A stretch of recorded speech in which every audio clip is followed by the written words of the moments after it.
2과 횃불 언약의 내용, 자손, 땅. 창세기 15장 13절로 18절 말씀. 여호와께서 아브람에게 이르시되 너는 정령이 알라. 내 자손이 이방에서 객이 되어 그들을 섬기겠고 그들은 400년 동안 내 자손을 괴롭게 하리니 그 섬기는 나라를 내가 징치할지며 그 후에 내 자손이 큰 재물을 이끌고 나오리라. 너는 장수하다가 평안히 조상에게로 돌아가 장사될 것이요 내 자손은 4대 만에 이 땅으로 돌아오리니 이는 아모리 족속의 죄악이 아직 관영치 아니함이니라 하시더니 해가 져서 어둘 때에 연기 나는 풀무가 보이며 타는 횃불이 쪼갠 고기 사이로 지나가더라. 그날에 여호와께서 아브람으로 더불어 언약을 세워 가라사대 내가 이 땅을 애굽 강에서부터 그 큰 강 유브라데까지 내 자손에게 주노니 이는 하나님의 말씀이니라. 아멘. 안녕하세요. 오늘은 두 번째 시간입니다. 횃불 언약의 내용인데 횃불 언약의 내용은 두 가지로 정리가 될 수가 있죠. 자손과 땅에 대한 내용이 바로 하나님께서 아브라함에게 하신 횃불 언약의 내용이 되겠습니다. 성경 속 부족사를 보시면은 하나님께서 아브라함에게 하신 그 7번의 언약 속에서 땅과 자손이 어떤 식으로 언급되어 있는지 정리가 되어 있습니다. 첫 번째 약속은 창세기 12장 1절부터 3절인데 이때는 내가 내게 지시할 땅, 하나님이 아브라함에게 지시한 땅인데 이 지시하다라는 것은 원어의 의미로 볼 때 보다라는 뜻이 있어요.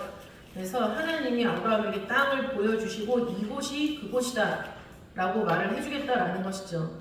그리고 이 땅은 실제로 하나님이 가나안에서 나타나신 세겜 땅이 되었어요. 왜냐하면 세겜에 도착했을 때 하나님이 이것을 너에게 주겠다라고 말씀하셨기 때문에 그래서 첫 번째 약속에서는 내가 내게 보여줄 땅, 지시할 땅, 그리고 자손은 큰 민족이라고 기록을 하고 있죠. 그 다음에 두 번째 약속은 창세기 12장 7절입니다. 세겜에서 말씀해 주신 건데 이 땅, 하나님이 보여준다고 했는데 지금 네가 발딛고 서 있는 이 땅 세겜을 너에게 주겠다 라고 말씀하고 계시는 거죠. 자손은 너의 자손이라고 말씀을 하고 있습니다. 그리고 세 번째 약속은 창세기 13장 14절부터 18절에 기록을 하고 있는데 보이는 땅, 땅에 대해서는 보이는 땅, 그리고 너와 내 자손이라고 말씀하시고 있죠. 이 세 번째 약속은 롯과 분리 이후에 하나님이 눈을 들어서 땅을 보아라 라는 말씀에 따라서 아브라함이 눈을 들어서 땅을 보았어요. 그랬을 때 그 보이는 땅을 너에게 주겠다라고 하나님이 말씀을 하고 계시는 것이죠. 그 다음에 네 번째 약속은 창세기 15장 1절부터 21절 오늘 살펴볼 횃불 언약에 기록된 내용입니다. 여기서는 이 땅 그리고 내 자손이라고 말씀을 하고 있죠. 그리고 다섯 번째부터는 보다 더 그 자손에 대한 언약이 구체화되고 있는 것을 볼 수가 있어요. 다섯 번째 약속은 창세기 17장 1절부터 22절 전체인데 땅에 대해서는 이 땅, 곧 가나안 일경 해서 그때 보여주셨던 세겜 땅뿐만이 아니라 세겜을 중심으로 해서 세겜이라는 것은 가나안 땅의 동서와 남북로의 그 접점, 그 중간 만나는 지점이에요. 그러니까 가나안의 중심이죠. 동서와 남북의 교차점, 거기가 세겜인데 그것을 중심으로 해서 그 가나안 일경, 단에서부터 브엘세바까지 주겠다라는 그런 말씀이죠. 물론 여기서는 단과 브엘세바는 언급되고 있지 않지만 애굽, 하수 뭐 이런 단어를 통해서 성경은 우리에게 그 지경이 어느 정도인지를 알려주고 있습니다. 그 후손에 대해서는 내 후손, 그 다음에 너희와 너희 후손, 그 다음에 백성이라는 단어가 처음으로 등장을 하죠. 그러면서 이때까지는 어떤 한 가문의 족보가 끊어지지 않을 정도인가 라고 생각했지만 하나님이 생각하시는 그림은 그것보다 훨씬 더 크시다라는 것이 백성이라는 단어를 통해서 증명이 되고 있습니다. 특별히 그 백성이 시작되는 아브라함의 첫 번째 자손 이삭의 탄생에 대해서 아주 자세히 기록을 하고 있죠. 창세기 17장 21절을 보시면은 내 언약은 내가 명년 이 기한에 사라가 내게 낳을 이삭과 세우리라 라고 말씀하고 있는데 명년 이 기한이라는 것은 내년 봄 이맘때 이때를 말하고 있어요. 내년 이맘때 그 다음에 여섯 번째 약속에서는 이 자손에 대한 출생을 보다 더 정확하고 구체적으로 말씀하고 계시죠. 아들이라고 얘기를 하고 있습니다. 창세기 18장 14절. 물론 18장 10절에도 기록을 하고 있는데 그 원어의 의미를 봤을 때 시기를 구체적으로 언급하고 있는 것은 10절보다 14절에서 보다 더 구체적인 단어를 사용하고 있는 것을 알 수가 있습니다. 18장 14절 보시면 기한이 이를 때라고 되어 있는데 원어로 보면은 모에드라는 단어죠. 모에드라는 단어는 정해진 절기, 정해진 시간을 말하고 있어요. 그래서 이거를 번역했을 때 새싹이 돋아날 무렵이라고 얘기를 하고 있죠. 새싹이 돋아날 무렵은 봄, 그죠? 태양력으로 3, 4월은 그 유대 종교력으로 볼 때는 1월에 해당을 합니다. 1월에 니산월. 근데 니산월에 정해진 시기라는 것은 6월절밖에 없죠. 그래서 그 6월절 시기에 이삭이 태어난다, 아들이 태어난다라는 것을 굉장히 구체적으로 촘촘하게 말씀하고 계시다라는 겁니다. 그 다음에 7번째 약속은 창세기 22장 15절부터 18절인데 내시라는 단어를 사용하고 있어요. 씨는 말씀을 의미하죠. 하나님의 언약이 아브라함으로부터 시작해서 이삭에게 전달되고 있는 것을 기록하고 있는 사건과 결론을 얘기를 하고 있습니다.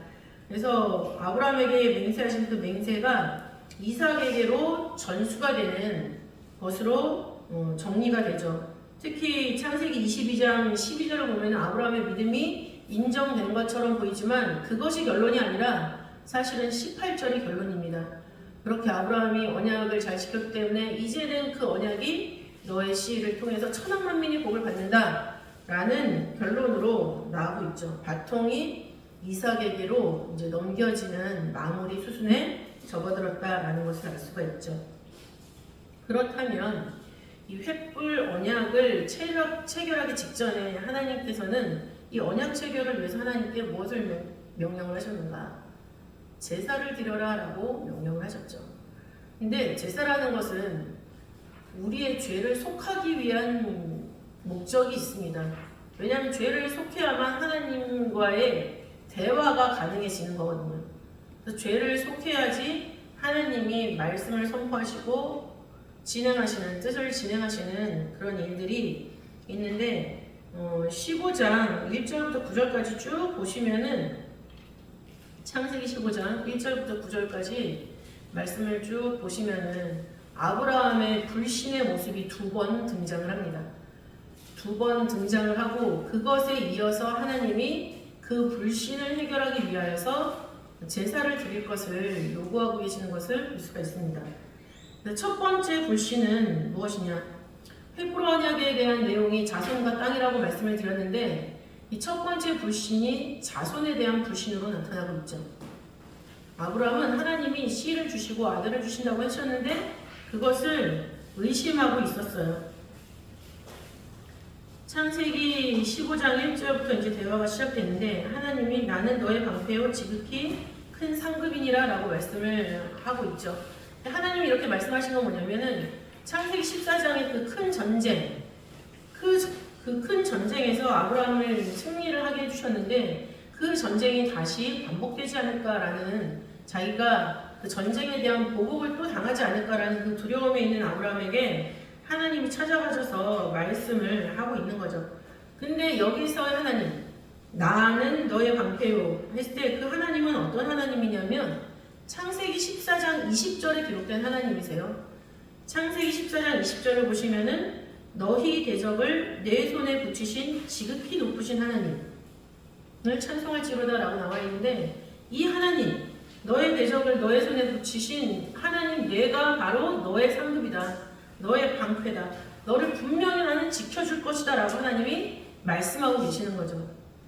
근데 그 하나님 앞에 아브라함의 뒤이은 그 대화의 모습은 불신이었습니다. 창세기 15장 2절과 3절에 기록하고 있죠. 먼저 주 여호와여 무엇을 내게 주시려나이까? 라고 얘기를 하고 있습니다. 무엇을 내게 주실 겁니까? 나의 상급이라고 하셨는데 무엇을? 나는 무장하오니 나의 상속자는 이 다메섹 엘리에셀이니이다. 그러니까 그 무엇이라는 것은 상속자라는 것을 알 수가 있겠죠. 그죠? 하나님 저한테 상속자, 주신다고 했는데 상속자 저에게 주실 겁니까? 그러면서 이것이 불신이 되는 이유가 뭐냐면 3절에 주께서 내게 씨를 아니 주셨으니, 하나님이 지금 나에게 자손을 준다고 해놓고 그 약속을 안 지키고 있는 거 아닙니까? 자손에 대한 불신의 모습이 나타나고 있습니다. 근데 이 불신의 모습을 하나님이 받으시고 4절과 5절을 보시면은 아브라함에게 하늘을 우러러 목표를 셀 수 있나 보라, 내 자손이 이와 같이 많으리라 라고 말씀을 하세요. 그리고 그것을 아브라함이 믿었죠. 그것을 믿으니 하나님이 그것을 의로 여기셨다 라고 창세기 15장 6절 말씀에 기록을 하고 있습니다. 근데 그 믿음이 완벽한 믿음이었냐? 불신이 섞여 있는 믿음이죠.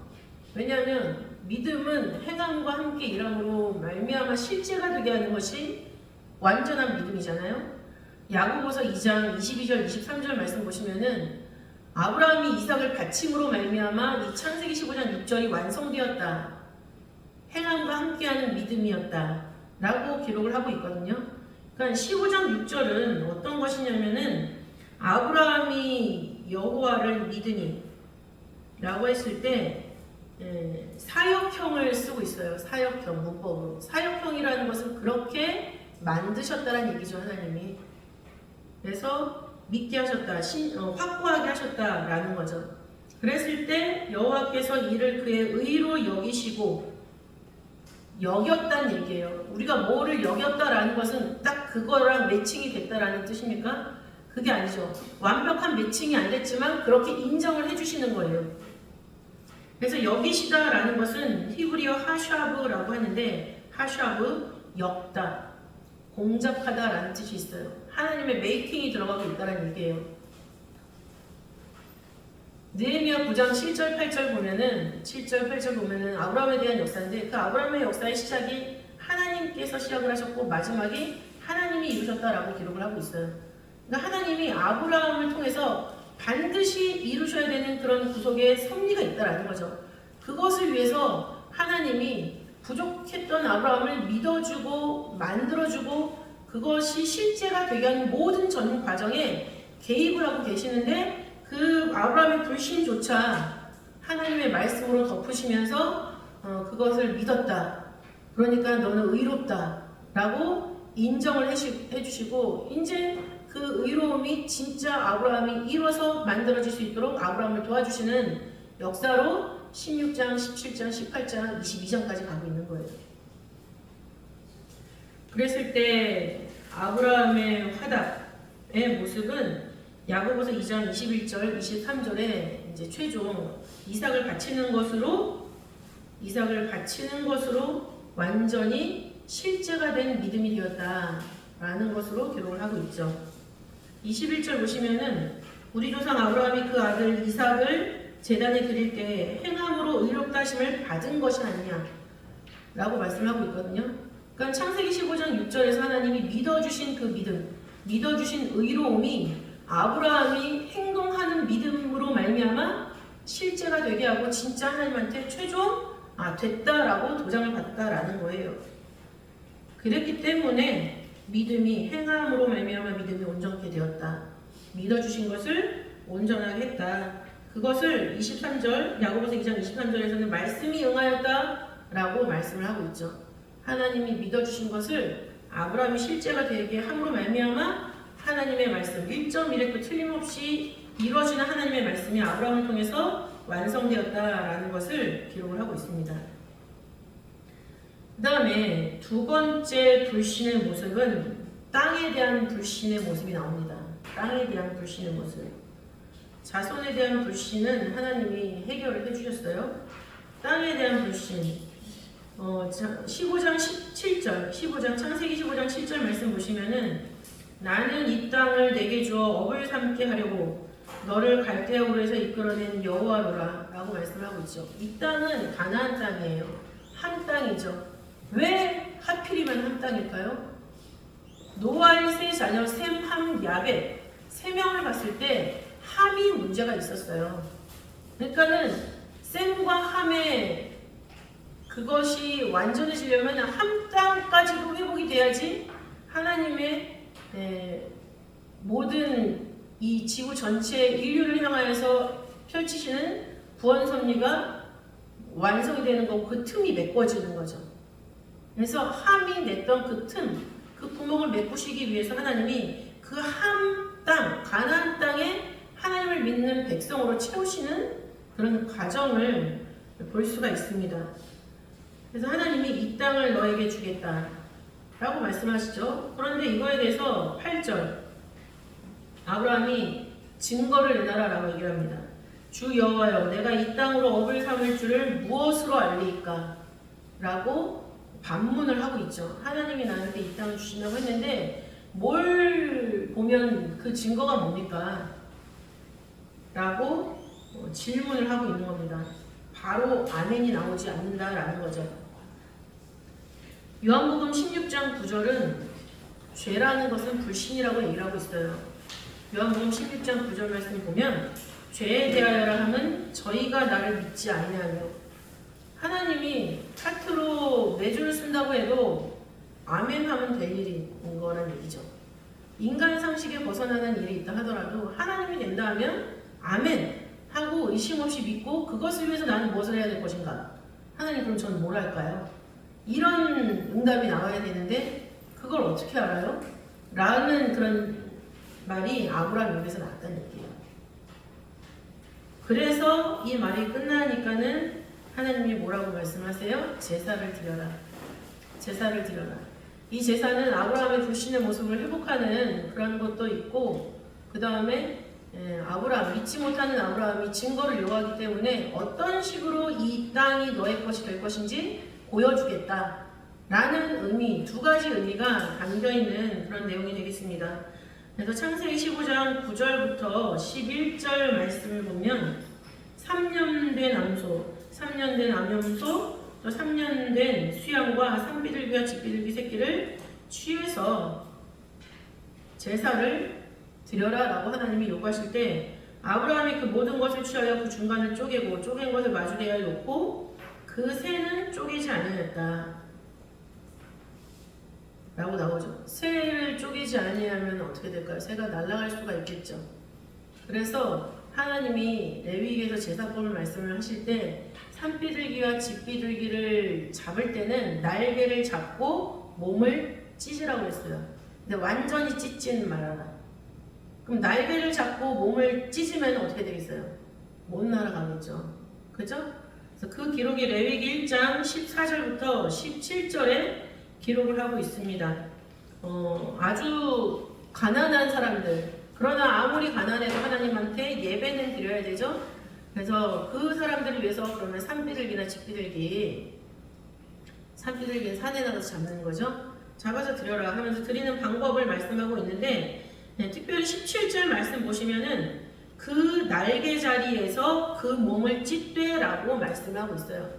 그러니까 중간을 찢는다라기보단 그 날개를 잡고 몸을 찢는 그런 모습을 볼 수가 있죠. 그래서 여기서 찢다라는 것은 완전히 분리한다라는 의미보다 그 원어의 의미를 봤을 때 갈라진 틈이라는 의미가 하나 더 있습니다. 갈라진 틈. 그리고 성경에서도 아주 찢지 말고 라고 말씀을 하고 있죠. 아주 찢지 말고. 여기서 찢다라는 것은 그 몸을 찢대는 갈라진 틈이라고 말씀을 드렸죠. 근데 그 뒤에 나오는 아주 찢지 말고에서의 그 찢다라는 것은 분리하다, 완전히 분리하다라는 거예요. 그러니까 완전히 분리하지는 말고 라는 의미를 가지고 있죠. 그래서 나중에 제사법에서 기록된 그 내용과 그 다음에 그 전에 아브라함이 예배 제사를 드렸을 때 그 산비둘기와 집비둘기를 바쳤던 거에서는 좀 차이가 있다라는 것을 우리는 알 수가 있죠. 그랬을 때 이제 솔개가 그 사체 위에 내려왔죠. 그랬을 때 아브라함이 쫓았다라고 말씀을 하고 있습니다. 솔개의 어원은 이트라고 합니다. 이트. 급습하다라는 뜻이 있는데 상징적으로 사용할 때는 꾸짖다라는 뜻도 있어요. 꾸짖다.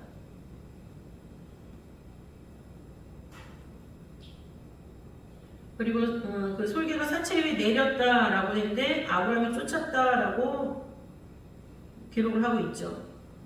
내리다라는 것은 야라드, 낮은 지역으로 내려오는 것. 하나님이 이 땅에 임재하시는 것을 야라드라는 단어를 통해서 많이 사용을 하죠. 그래서 쫓았다라는 것은 몰아내다, 흩어버리다 이거죠. 요즘에 우리 교회 까마귀가 많은데 그걸 흩어버리는, 그랬으면 좋겠습니다.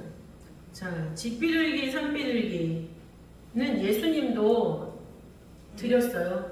누가복음 2장 24절 말씀을 보시면은 예수님의 부모님 요셉과 마리아와 함께 올라와서 예배를 드릴 때 비둘기 한 쌍, 혹 어린 방구 둘로 제사하기 위해서 올라갔다라는 기록이 있죠. 그래서 예수님네 가정도 상당히 가난했다라는 것을 알 수가 있는데, 산비둘기는 두 가지 의미로 성경에서 기록을 하고 있습니다. 산비둘기는 이스라엘에는 4월경에 이제 산비둘기가 찾아와서 봄을 알려준다라고 말씀을 하고 있어요. 그래서 봄을 알려주는, 시기를 알려주는 그런 모습으로 아가서 2장 12절에 기록을 하고 있고, 아가서 2장 12절. 역시 예레미야 8장 7절 말씀은 그거에 하나 더 붙여서 계절을 아주 잘 알고 있는 합, 그리고 반구라고 되는데 반구는 산비둘기죠. 이런 거에 비해서 이스라엘 백성들은 하나님의 말씀의 뜻을 깨닫지 못하고 있는 영적 무감각을 그 산비둘기와 대비해서 기록을 하고 있죠. 그래서 이것을 이제 바치는 그런 제사의 명령을 볼 수가 있습니다. 새를 찢었냐 안 찢었냐 이 부분에 대해서 이야기들을 여러 가지로 우리 교회에서는 해왔었죠. 이것이 쪼개지 않았다. 그 다음에 솔개가 내려왔을 때 쫓았다라는 부분에 대해서 아브라함의 불신의 모습이다. 그 다음에 바쳤는데 그걸 왜 쫓냐, 이런 부분들이 많이 얘기를 하고 있습니다. 그런데 여기서 그 제사를 드리고 난 아브라함의 모습을 생각하면 이 역시 하나님의 섭리 가운데 일어난 일이다라는 것을 알 수가 있습니다. 어디를 보시냐면 창세기 15장 12절 말씀, 창세기 15장 12절 말씀 보시면은 해질 때에 아브라함이 깊이 잠든 중에 캄캄함이 임함으로 심히 두려워하더니 라고 기록을 하고 있어요.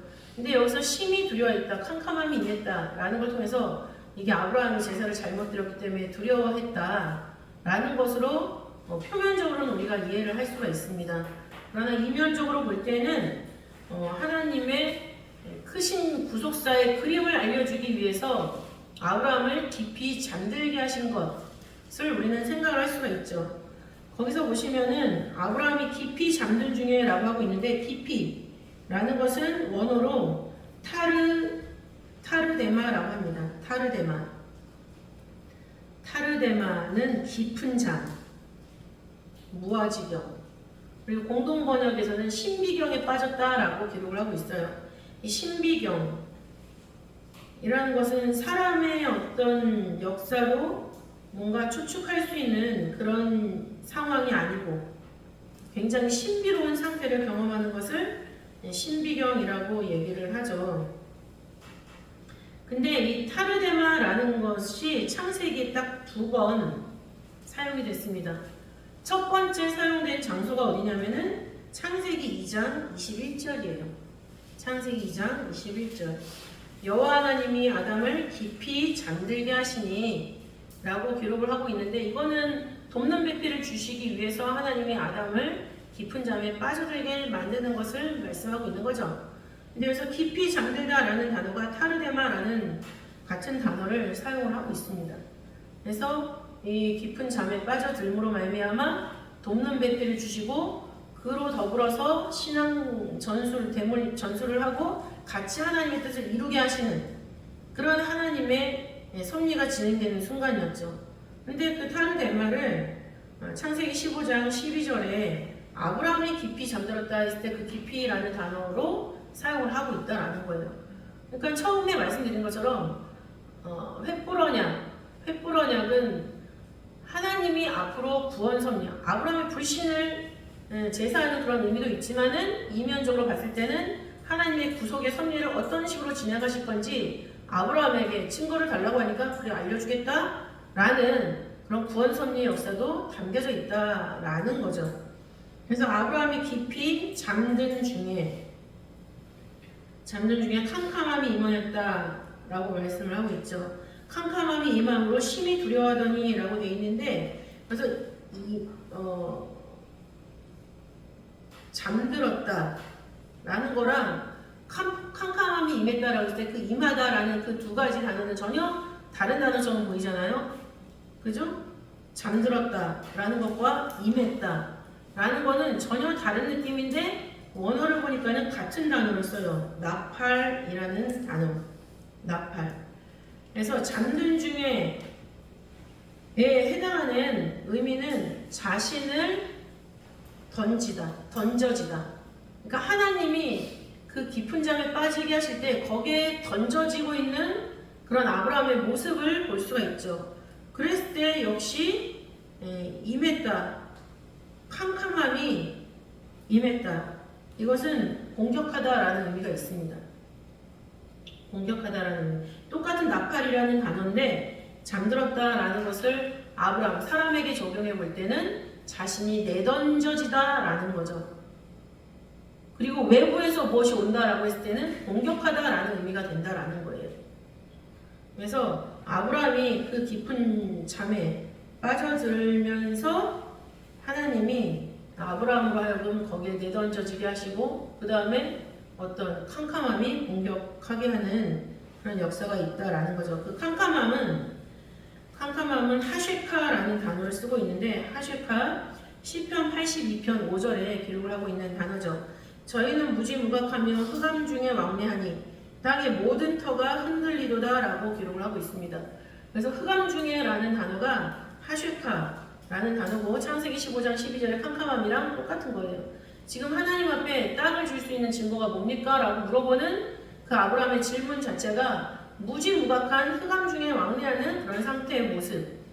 그 안에서 하나님이 횃불 언약으로 제시를 하고 계시는 거죠.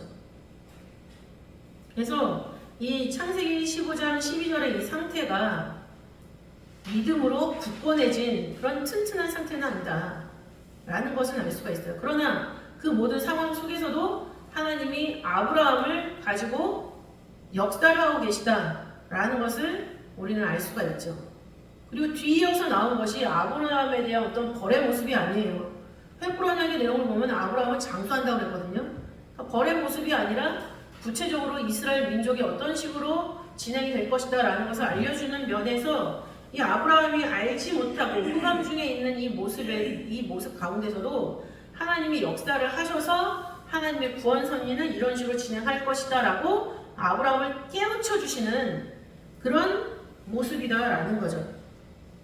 진짜 쌈박하게 너무 잘 믿어가지고 명령 받아가지고 그렇게 하겠습니다. 그러면 우리도 얼마나 마음속에 의욕이 없고 좋아요. 그러나 우리의 삶도 그렇잖아요. 우리의 삶도 우리가 앞으로 무슨 일이 벌어질지 알 수가 없단 말이에요. 그리고 무슨 상황에서 내가 어떤 식으로 변질이 되지 않고 제대로 살 수 있는지 알 수가 없다라는 거죠. 그러나 그럴 때마다 하나님이 나에게 강하게 역사하시면 이 흑암 중에서라도 우리가 부지불식간에라도 말씀께서 원하시는 섭리대로 살아나갈 수가 있다라는 것이죠. 그래서 해석하기 너무 어려운 말씀이긴 하지만은 어쨌든 아브라함에 대해서 그 다음에 나오는 것이 언약의 말씀이다 라고 했을 때는 아브라함의 모든 불신을 하나님께서 받으시고 그 속에서 역사를 하시겠다. 그 역사의 설계도를 횃불 언약으로 보여주셨다 라는 것만 우리가 이해를 해도 좋겠습니다. 그래서 제사를 드린 아브라함의 상태는 이런 모습이었다. 이 명령은 육신의 소욕을 죽여라 라는 명령이었죠. 사실은 너가 갖고 있는 생각, 나를 믿지 못하는 모든 것들, 또 이렇게 해야지 내가 하나님 말씀처럼 되지 않을까 라고 계획을 자꾸만 세우고 생각을 하는데 그것이 뜻에 맞지 않으면은 그것조차 이루어지지 않는다라는 거죠. 그러니까 하나님한테 전폭적으로 맡기고 따라와라 라는 그런 요구가 되겠습니다.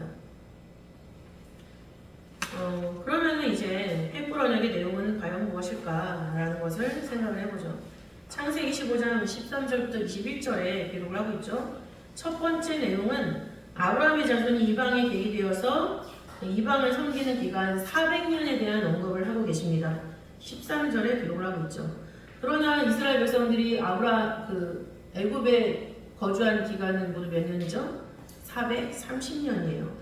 출애굽기 12장 40절부터 41절 말씀 보시면은 그 출애굽하는 순간에 그 연도를 기록을 하고 있죠. 이스라엘 자손이 애굽에 거주한 지 430년이라 430년이 마치는 그날에 여호와의 군대가 다 애굽 땅에서 나왔은즉이라고 기록을 하고 있습니다. 그리고 이 말씀을 그대로 받아서 사도행전 7장 6절을 보시면은 430년 동안 괴롭게 하리라 라고 하면 좋겠는데 그것이 아니라 400년 동안 괴롭게 하리라, 400년 동안 괴롭힘을 받았다라는 것을 기록을 하고 있죠. 그래서 430년 동안 거주를 했지만 괴롭힘을 당한 기간은 400년이구나. 그러면 이것은 창세기 15장 13절에서 말씀한 그 400년 말씀의 성취가 분명히 있었다라는 것을 우리로 하여금 깨닫게 하시는 그런 말씀이죠.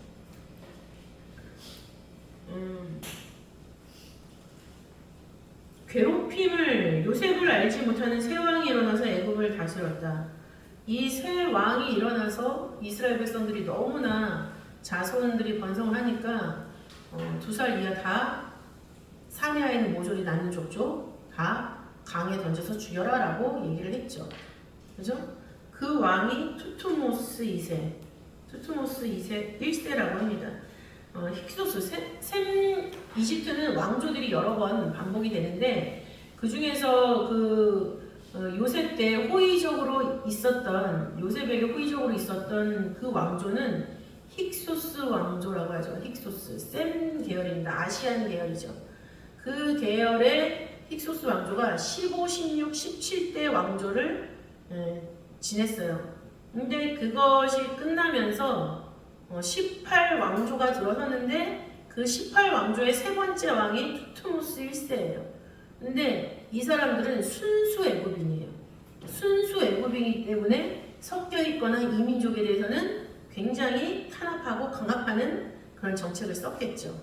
그래서 이스라엘 백성들이 이제 괴롭힘을 당하게 되는데 이 투투모스 1세가 주전 1539년부터 통치를 했거든요. 근데 3대 왕이라고 했어요. 그 전에 이제 거슬러 올라와서 이제 벌써 시작이 되었다. 그러나 이스라엘의 유아들을 죽인 사건과 관련해서 굉장히 두드러진 핍박하는 모습을 보였기 때문에 이 왕은 3대지만 마치 요셉을 알지 못하는, 요셉과 관계없는, 친밀도가 없는 그런 왕으로 마치 초대 왕처럼 기록을 하고 있는 거죠. 그리고 이 투투모스 1세의 딸이 하첵수트. 이 딸, 공주가 바로 모세를 건져서 기른 공주죠. 근데 이 공주는 나중에 여왕도 했어요.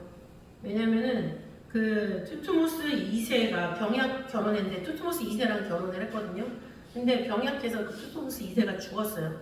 죽고 나서 그 투투모스 3세를 갔는데 그 3세는 양자로 되었어요. 근데 그 양자가 그 당시 죽었을 때 9살, 10살이었대요. 그래서 굉장히 어렵기 때문에 이때 하첵수트가 섭정을 시작을 했죠. 섭정을 하다가 아예 22년 동안 통치를 해버려요. 그래서 굉장히 영향력 있는 그런 여왕이었다. 근데 이 통치 기간을 보면은 1504년부터 1482년이거든요. 하첵수트가 통치한 그 시기가 1504년부터 1482년. 모세의 나이로 보면은 모세 23세부터 45세까지예요. 그러니까는 좀 더 기다렸으면은 40세 애굽인 죽이고 이스라엘 사람 그런 사건 때문에 40세 강연으로 나가잖아요. 근데 만약에 죽이지 않고 5년 동안 기다렸으면은 어찌 보면은 자연스럽게 그 어머니의 뒤를 이어서 왕위를 차지할 수 있을 그런 시기였던 거예요, 사실은. 그러나 그조차 하나님이 그런 방법은 원하지 않으셨다는 거죠. 그래서 그런 시기, 이 시대 때 18왕조다라는 것을 굉장히 이제 구조사 시리즈에서도 강조를 하고 우리도 알고 있는데 이런 배경이 있다라는 거. 이때 당시에 하츠프트의 통치 기간 1504년부터 1482년. 이때 모세 나이가 23세부터 45세였다라는 것은 우리가 알고 있으면 되게 좋을 것 같아요. 모세가 애국 왕자로서의 모든 걸 다 버리고 하나님의 나라를 사모했다라는 거에 대해서 이 시기가 바로 이랬었다. 진짜 조금만 기다리면 어머니의 뒤뒤에서 왕이 될 수도 있는 그런 거였는데 그것도 다 포기하고 자기 백성을 위해서 의분이 나는 거. 그 분을 일으켜 주신 것도 하나님이고 그걸 통해서 지도자로 성립시켜 주시는 우리가 볼 땐 고난이지만 결과적으로는 하나님 말씀의 뜻의 승리였다라는 것을 알 수가 있는 거죠. 그래서 근거로 좀 이렇게 설명을 해주면 좋을 것 같습니다. 그 다음에 두 번째 내용은 14절이죠. 하나님께서 그 애국을 징치하시고 아브라함의 자손은 큰 재물을 이끌고 나온다. 실제로 성취된 구절은 출애굽기 12장 36절 출애굽기 12장 36절에서 그 말씀이 성취가 되었습니다. 그리고 그거에 대해서 시편 105편 36절부터 37절 말씀 보시면은 그 지파 중에 약한 자가 하나도 없었도다 라고 말씀을 하고 있죠. 그래서 이렇게 큰 재물을 이끌고 나온 목적이 성막을 건축하기 위해서, 그러니까 우리에게 재물을 주셨을 때는 그 재물을 가지고 하나님의 일을 하기 위해서 일단 주신 거예요. 그러니까 내가 뭐 큰 돈을 갑자기 벌었다, 내가 뭐가 잘 된다 했을 때는 이거를 통해서 먼저는 하나님의 일을 위해서 무엇을 할까, 그 다음에 그걸 한 다음에 주변에 내가 도와줄 사람은 없는가, 그 다음에 남은 것으로 내가 생활을 하는 그런 원리가 성경에서 말씀하시는 물질관이에요. 사실은 그걸 가지고 내가 다 쓰고 하나님이랑 나랑만 나눠 먹는 게 아니라 하나님께 먼저 드리고 그 다음에 내가 도와줄 사람을 도와주고 남은 것으로 내가 생활하는 것. 그렇게 살 때 하나님이 보실 때 나도 잘 살아야 되는 거거든요. 그러니까 쟤도 이 정도 풍족하게 살아야 되는데 그러면 더 많이 줘야겠다. 이게 되는 거죠. 성경적인 물질과는 그렇다라는 걸 잠시 생각을 해볼 수가 있고, 그 다음에 세 번째 획보라의 내용은 아브라함이 장수한다는 얘기죠. 15절 말씀. 아브라함이 장수, 편안하게 이제 장수를 할 것이다. 아브라함의 장수에는 두 가지 의미가 있습니다. 사명을 완수하는 것과 그 다음에 신앙을 전수한다라는 것이죠. 사명을 완수했기 때문에 장수한 것이에요. 사명을 완수하지 못하면은 수명에 반도 살지 못하지 않습니까? 장수했다라는 것은 아브라함이 사명을 완수했다라는 의미. 또 그 시간 동안 사명 완수한 것에는 신앙을 제대로 전수했다라는 뜻도 있겠죠. 그래서 창세기 25장 7절 말씀 보시면 아브라함의 향년이 175세다라고 말씀을 하고 있고, 사명 완수하는 것에 대해서는 아까 말씀드렸던 것처럼 창세기 22장 18절 또 내 씨로 말미암아 천하 만민이 복을 받으리니 이는 내가 나의 일을 준행하였습니다. 하나님의 말을 준행했기 때문에 너의 자손 이삭이 천하 만민에게 복을 주는 통로가 된다. 그 자체는 예수님을 예표하는 것이다 이 말이죠. 그 다음에 신앙 전수를 했다 라는 거죠. 신앙 전수했다라는 것의 근거는 히브리서 11장 9절 말씀이 되겠습니다. 히브리서 11장 9절 말씀을 보시면은 믿음으로 저가 외방에 있는 것 같이 약속하신 땅에 의거하여 동일한 약속을 유업으로 함께 받은 이삭과 야곱으로 더불어 장막에 거하였으니, 그러니까 동일한 약속을 아브라함 따로 이삭 따로 야곱 따로가 아니라 똑같은 약속이에요. 그 똑같은 약속을 아브라함과 이삭과 야곱에게 하셨는데 이 세 명이 한 장막에 거했었던 시간이 있었다는 얘기죠. 15년. 그 15년을 증거하기 위해서는 창세기 25장 27절, 그 다음에 창세기 21장 5절, 25장 26절이 필요하죠. 창세기 25장 27절은 이삭이 에서와 야곱을 낳은 나이가 60세. 그 다음에 21장 5절은 뭘까요? 아브라함 이삭을 낳은 나이 100세. 그죠? 그 다음에 창세기 25장 26절.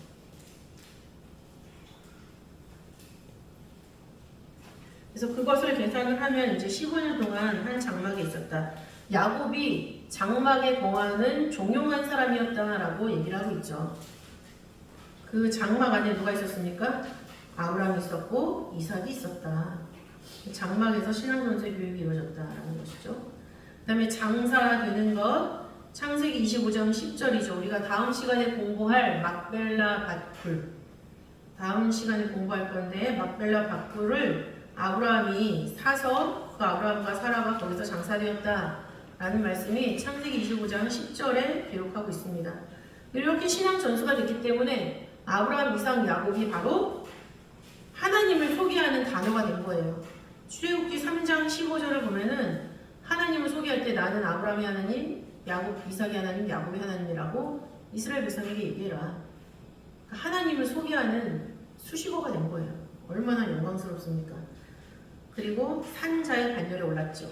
마태복음 22장 32절을 보면은 알 수가 있습니다. 그 다음에 네 번째 횃불 언약의 내용은 4대 만에 이 땅으로 돌아올 것이다. 16절에 기록을 하고 있습니다. 이 땅이라는 것은 어디서부터 어디까지요? 단에서부터 브에세바까지라고 말씀을 드렸습니다. 이제 가나안에 입성한 것으로 1차 성취가 되었지만 그 땅이 실제적으로 이스라엘 백성의 땅이 된 때는 솔로몬 때라고 말씀을 드렸어요. 그래서 열왕기상 4장 25절, 열왕기상 4장 25절 말씀 보시면은 솔로몬에 사는 동안에 유다와 이스라엘이 단에서부터 브에세바 이르기까지 각기 포도나무 아래와 무화과 나무 아래에서 안연히 살았더라 라고 말씀을 하고 있습니다. 그래서 횃불 언약에서 하나님이 말씀하신 애굽하수와 유브라데 강까지, 애굽하수는 바로 아래에 있는 브에세바, 그 다음에 유브라데 강, 그거는 단. 그래서 그 하나님이 횃불 언약에서 말씀하신 그 위치가 솔로몬 때 실질적으로 이스라엘의 땅이 되었다. 근데 이 언약이 아브라함, 이삭, 야곱에게 전수가 되었기 때문에 그 횃불 언약에 담겨있는 땅과 자손도 당연히 아브라함, 이삭, 야곱에게 전수가 됐겠죠. 그러면은 믿음의 4대 요셉에게도 전수가 되었느냐 라는 증거를 우리는 어디서 찾을 것이냐 이 말입니다. 어디서 찾을까요? 야곱의 유언과 요셉의 유언이 일치하고 있다라는 거에서 우리는 찾을 수가 있습니다. 그리고 두 번째로는 세겜, 하나님이 아브라함을 처음으로 가나안에서 만나주신 그 땅 세겜이 요셉에게 상속되었다라는 것을 통해서도 알 수가 있죠. 창세기 48장 21절부터 22절은 야곱이 요셉에게 유언하면서 땅을 상속하는 모습이 나오고 있습니다. 거기서 내가 네게 네 형제보다 일부분을 더 줬다라고 할 때 일부분이 원어로 보면 세겜을 가리키고 있어요. 세겜. 그리고 그 유언의 내용, 그 말씀을 따라서 여호수아 24장 32절에서는 세겜의 요셉의 해골이 묻혀지고 있죠. 그래서 아브라함 때 시작한 그 세겜이 요셉의 것이 되었다. 그래서 요셉의 믿음의 4대. 그리고 유언의 내용에서 야곱이 이런 내용을 하죠. 나는 죽으나 하나님이 너희와 함께 계시다. 너희를 인도하여 너희 조상의 땅으로 돌아가게 하시려니와 라는 유언을 야곱이 했는데 그 유언을 똑같이 요셉이 하고 있습니다. 창세기 50장 24절에서 요셉이 그 형제에게 이르되 나는 죽으나 하나님이 너희를 권고하시고 너희를 이 땅에서 인도하여 내사 아브라함과 이삭과 야곱에게 맹세하신 땅에 이르게 하리라 라고 기록을 하고 있죠. 그래서 세겜, 가나안 땅의 핵심부 세겜이 요셉에게 상속되었다라는 것과 그 다음에 야곱의 유언과 똑같은 유언을 요셉이 했다라는 면에서 신앙 전수를 받은 사람은 야곱의 10아들 중에서 요셉이다라는 것을 알 수가 있죠. 그리고 요셉의 뼈가 세겜의 묻힘으로 말미암아 횃불 언약이 692년 만에 성취가 되고 있습니다. 692년, 조선왕조 500년, 한 왕조의 기간보다도 훨씬 더 넘치는 그런 기간이죠. 그 기간 동안 하나님이 말씀하셨던 것을 잊지 않고 지키셨다라는 게 얼마나 두렵습니까? 그건 두려운 거예요, 두려운 거. 되게 무서운 하나님인 거예요. 우리가 말한 것도 다 기억하시고 하나님 말한 것도 기억하고.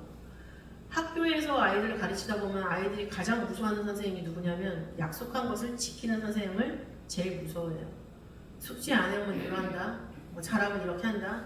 근데 그 약속을 1년 내내 지켜요. 1년까지도 안 봅니다. 애들은 처음에 3월달 동안 선생님이 한 말대로 하느냐 하면은 무서운 선생님이 되는 거예요. 근데 자기가 말한 걸 기억을 못해 선생님이. 그러면 그 순간 애들은 웃기는 선생님으로 보는 거죠. 근데 하나님은 692년 지금 뭐에 6천년 동안 하나님이 영생을 주시겠다는 언약 하나를 잊지 않고 계속 우리한테 믿지 않는 사람들한테 시도를 계속 하시는 거예요. 믿고 화답하는 사람 나올 때까지. 그러니까는 이 횃불 언약 이 내용도 너무나 중요하지만은 믿지 못하는 거를 믿는다고 인정해 주시면서까지 제사도 뭔가 좀 온전하지 못했지만 그것도 다 온전하게 만들어 주시면서까지 이런 내용을 또 담아 주시면서 이렇게까지 성취를 하셨다라고 봤을 때는 진짜 우리가 두렵게 믿어야 되는 하나님인 거죠. 인스턴트처럼 그렇게 믿을 대상이 아니라는 얘기예요. 이사야 14장 24절 말씀 보시면 만군의 여호와께서 맹세하여 가라사대 나의 생각한 것이 반드시 되며 나의 경영한 것이 반드시 이루리라 라고 말씀하고 있습니다. 하나님이 말씀하신 것은 반드시 된다라는 거죠. 우리가 사람의 생각 이상이세요. 사이즈가 다른데 사람의 생각 이상이신 하나님이 된다 하면 되는 거죠. 그 모르는 세계를 내가 추측하고 가늠하면서 그게 어떻게 돼? 이스라엘 백성이 그래서 망했잖아요. 하나님이 누구라서 이 넓은 사막에다 식탁을 베풀겠느냐 하다가 망했잖아요. 우리가 헤아릴 수 없는 이 지구에 있는 사람들을 다 창조하신 분이세요. 겹치는 사람이 하나도 없어요. 그것만 생각해도 얼마나 무서우신 분이세요. 근데 무서운 분이랑 우리가 관계만 잘 맺고 있으면 내 편이라는 얘기죠. 그 무서운 사람이 내 편이면은 나는 걱정할 게 없는 거예요. 창세기 18장 18절부터 19절 말씀 보시면 아브라함은 강대한 나라가 되고 천하만민은 그를 인하여 복을 받게 될 것이 아니냐. 이것이 하나님께서 아브라함을 선택하신 목적이에요.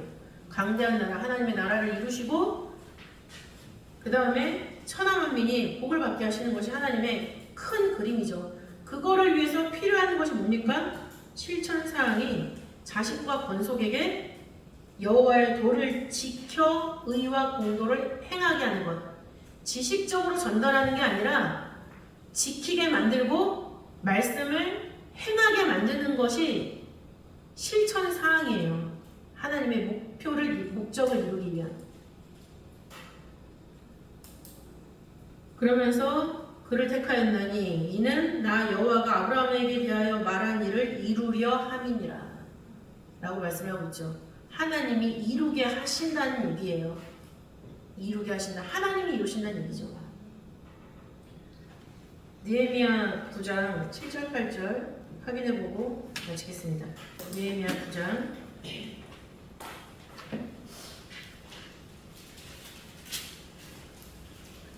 7절 8절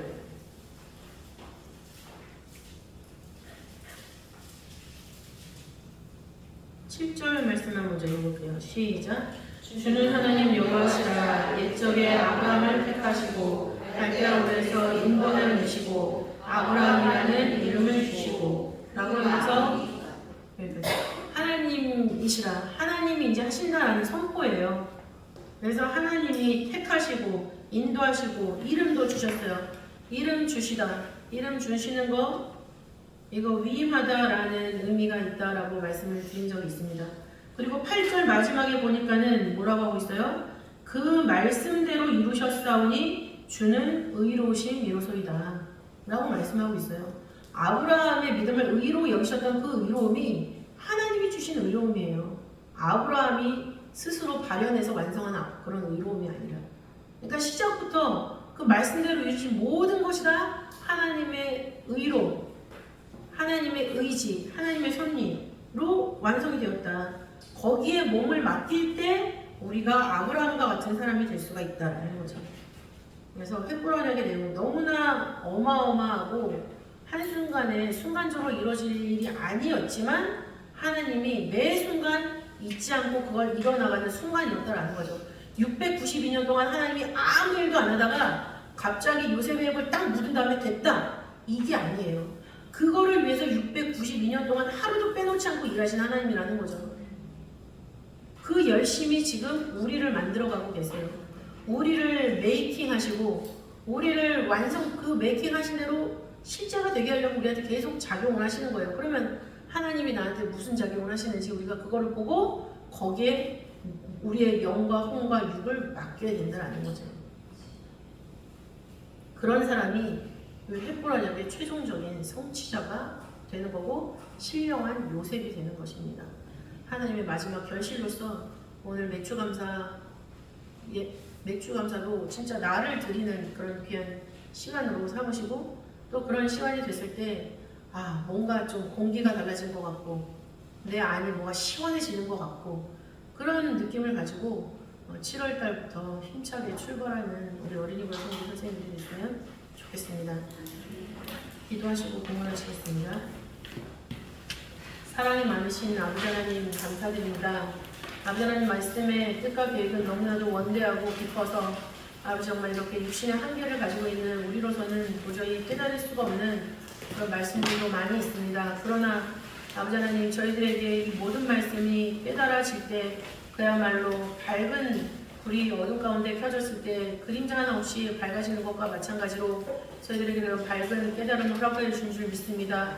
또한 저희들 깨닫지 못할지라도 아버지 말씀의 뜻대로 살고자 하는 그런 저희들의 진심만 있다면 아버지 그 진심을 사용하여서 아버지 말씀의 뜻을 성취하는데 우리 모두를 아버지 그 역할을 다하게 하시는 줄 믿사오니 아버지 하나님 아브라함처럼 아버지 말씀에 귀하신 언약을 받았을진데 아버지 그 언약을 성취하는 자로서 아버지의 매일매일의 열심에 아버지와 함께 동참하고 아버지의 매일매일의 열심에 아버지 하나님 응답자가 될 수 있도록 우리 모두를 붙잡아 주시고 역사하여 주시옵소서.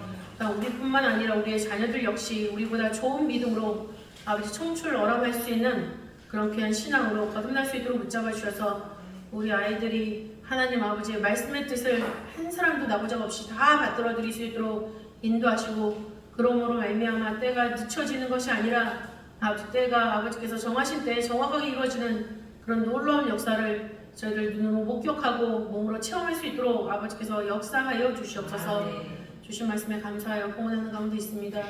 아버지 저희들 너무나 여러모로 부족한 가운데 있사오나 하나님을 진심으로 사랑하는 그 진심의 모양을 바치오니 아버지께서 보시고 흠명하여 주시는 가운데 우리에게 이루실 말씀의 뜻을 아버지 정말 만들어 주시고 이루어 주시고 아버지께서 홀로 영광 받아 주시옵소서. 감사드리오며 사랑이 많으신 예수님 이름으로 감사드리옵나이다. 아멘.